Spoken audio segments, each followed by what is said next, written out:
Let me ask you something. You ever meet a girl? Conversation goes well, you're vibing, everything feels right. And then somehow, somewhere between that moment and the next few days of texting, it just dies? No big argument. No obvious mistake. It just fades. And you're sitting there replaying the whole thing, trying to figure out what went wrong. Was it something you said?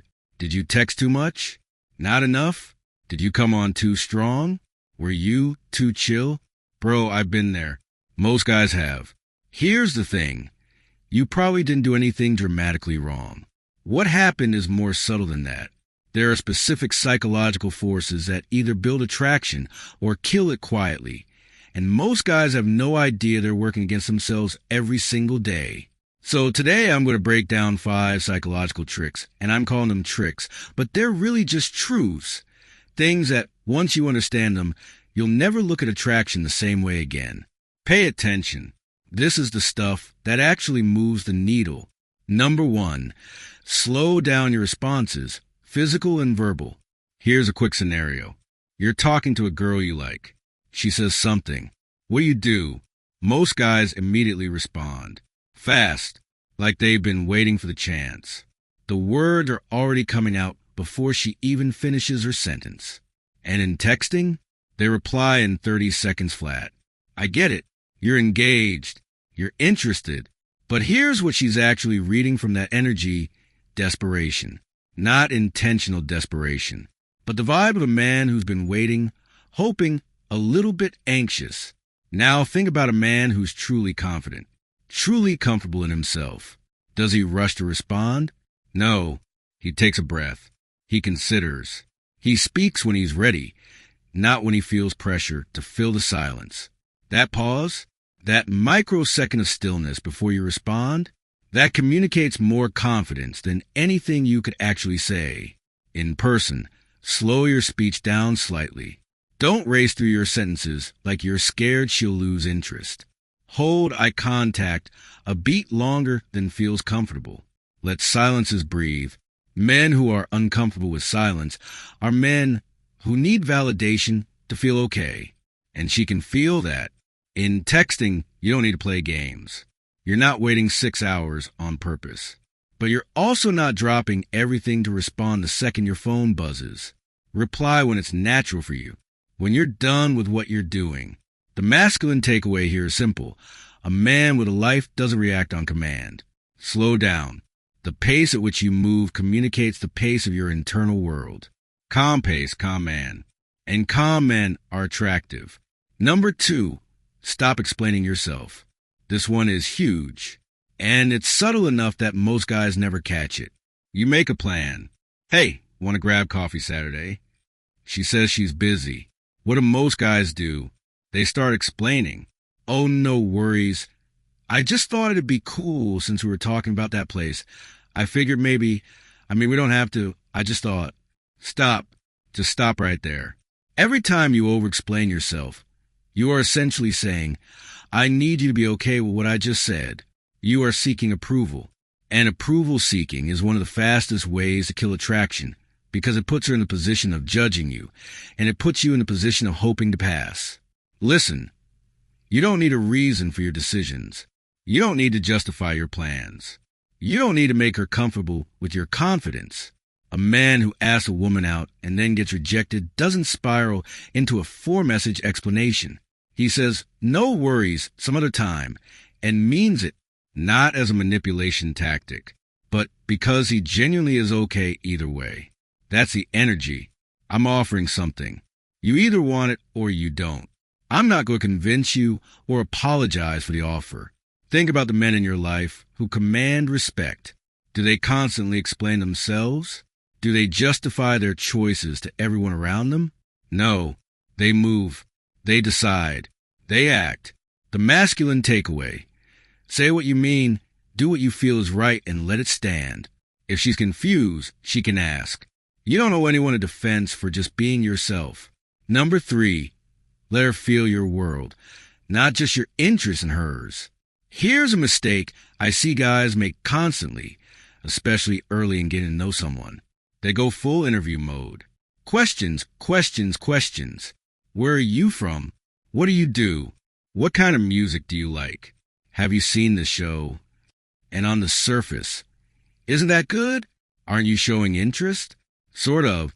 But here's what's actually happening energetically. When you only ask questions and never share yourself, you become a mirror. And mirrors aren't interesting. Mirrors are just a reflection. She's basically talking to herself. More than that, you're communicating that your world isn't interesting enough to share, that you don't have opinions worth stating, that you need to understand her completely before you'll risk revealing anything about yourself. Real connection is a two-way current. And attraction is built on curiosity. She needs to want to know more about you. She can't want more of something she's never tasted. So share. Make statements. I've been into this lately. Here's something I actually think about. I disagree with that, and here's why. You don't need to be intense about it. Just be present as a full person, not a professional listener. And here's the thing. When you share your world with conviction, and you're not performing for her approval, but you're just genuinely this way, it's magnetic, because conviction is rare. Most people have soft, wishy-washy opinions because they're afraid of pushback. A man who knows what he thinks and says it calmly, she notices that. The masculine takeaway. You are not an interviewer. You are a man with a world worth entering. Let her into it. Number 4, hold your ground when she pushes back. Pay attention to this one. This is where a lot of good men lose the plot. She disagrees with you on something. Maybe it's small, a movie, a restaurant choice, a lifestyle preference. What do most guys do the moment she pushes back? They fold. Immediately. Oh, yeah, I mean, you're right. I guess I didn't think about it that way. And she didn't even argue strongly. She just expressed her view, and you crumbled. I'm not telling you to be stubborn or combative. I'm not saying start fights or double down on being wrong, just to prove a point. That's not strength. That's insecurity wearing the costume of confidence. But there's a massive difference between genuinely updating your opinion based on a good point and caving immediately the moment someone expresses disagreement because you're afraid of conflict. Here's a real example. She says, I don't like guys who go to the gym every day. It's kind of obsessive. The approval-seeking response. Oh, yeah, totally. I mean, I don't take it too seriously. I just go sometimes. The grounded response. Yeah, I get that. I actually love it, though.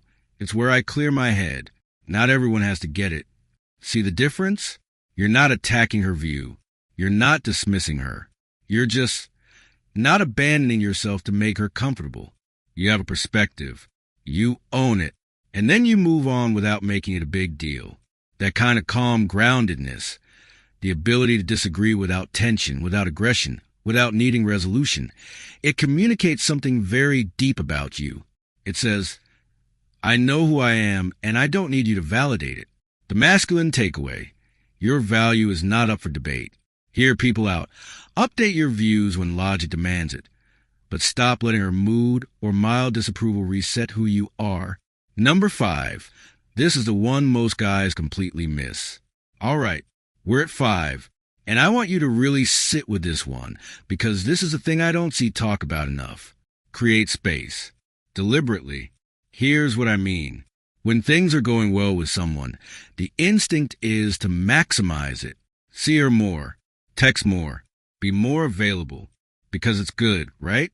So more should be better. But here's the psychological truth of it. Attraction lives in the space between contact. It needs room to breathe, to grow, to build. Think about it. If you had access to your favorite song every single second of every day, constantly playing, no breaks, no silence, you'd be sick of it within a week. The thing that makes you miss a song and reach for it is the time between listens. The absence is what sharpens the wanting. The same dynamic plays out in human connection. When a woman is constantly saturated with your presence, your texts, your availability, your energy, there's nothing to miss. You become ambient. Background noise. You went from a signal she was tuning into to just part of the static. Now, I'm not saying ghost her. I'm not saying play hard to get at some kind of game. That's low and it's transparent, and she's smarter than that. What I'm saying is, have a life that actually demands your presence elsewhere. Train, build something, spend time with your boys. Go do the thing you've been putting off. Not to make her wonder where you are, but because you're a man with a full life, and a full life naturally creates space. The byproduct of that, she misses you. She thinks about you. She reaches out. And when she does, that interaction carries actual weight because it's not one of 40 interactions that day. Here's a texting example. You've been talking consistently for a few days. Instead of texting her again at 9 p.m. like you have every night, you just don't. You had a good workout. You watched something good. You went to bed. Next morning, she texts you first. You didn't manipulate that. You just lived your life. The masculine takeaway. A man who is full doesn't need to be constantly pouring into one place. Invest in yourself as aggressively as you're trying to invest in her, and your energy will change. She will feel that change, and she will come toward it. Here's the real thread through all of this. Look at those 5 things again. Slow down. Stop over-explaining. Share your world. Hold your ground. Create space. You notice what they all have in common? Every single one of them requires you to stop performing and start being. That's the game most guys don't realize they're playing. The performance. The constant low-level anxiety of, am I doing this right? Does she like me? Am I too much? Am I not enough? That inner noise? She can feel it. It leaks through, not because women are psychic, but because energy is real and humans are wired to detect it. The man who moves slowly, who doesn't explain himself, who shares his actual world, who holds his position without aggression, who has a life full enough that he doesn't need to fill every gap. That man is not trying to attract anyone. He's just being himself. And that selfhood is the most attractive thing that exists. You are not here to impress. You are here to connect. But connection starts with you having a self-worth connecting to. Work on that first. Everything else follows. If this hit home, go watch the video on how to stop being needy without becoming cold. Because that's a fine line most guys struggle to walk, and I break it down step by step. Drop a comment below. Which one of these 5 do you struggle with the most? Be honest. No judgment. That's where the real work starts. Stay grounded, bro. Catch you in the next one.